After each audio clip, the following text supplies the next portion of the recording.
রাজ্যে জাঁকিয়ে বসেছে শীত, ঘন কুয়াশার আস্তরণে ঢাকা পড়ল অসম, প্রভাবিত রাজ্যের যোগাযোগ ব্যবস্থা। এই দৃশ্য গুয়াহাটি শহরের। শুক্রবার সকালে ঘন কুয়াশার আস্তরণে ঢাকা পড়ে গোটা গুয়াহাটি শহর। সকাল 10টা পর্যন্ত ফগ লাইট জ্বালিয়ে রাস্তায় যাতায়াত করে যানবাহন। ঘন কুয়াশার জন্য কমে যায় ভিজিবিলিটি। কুয়াশার জন্য প্রভাবিত গুয়াহাটির বিমান পরিষেবা, একাধিক বিমানের উড়ান ও অবতরণের বিলম্ব। ভিজিবিলিটি কম থাকায় 6C6542, 6C2339, 9I703, IX1198, 6C927, 6C6881, 6E213 এই নাম্বার বিমানের উড়ানে বিলম্ব।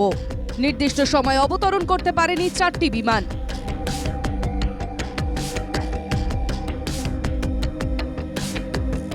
বিমান পরিষেবা স্বাভাবিক হতে হতে 10টা বেজে যায়। এদিকে ঘন কুয়াশার জন্য প্রভাবিত হয় গুয়াহাটি উত্তর গুয়াহাটির ফেরি পরিষেবাও। ঘন কুয়াশার জন্য সাময়িকভাবে বন্ধ ফেরি পরিষেবা।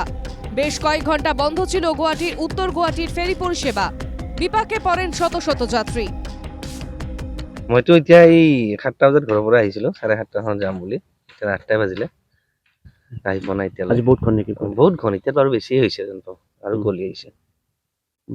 যাত্ৰীবিলাক ৰখি আছে, ৰখি আছে। এই আগতো আছে, তাতে বাইক লৈ মানুহ বহি আছে।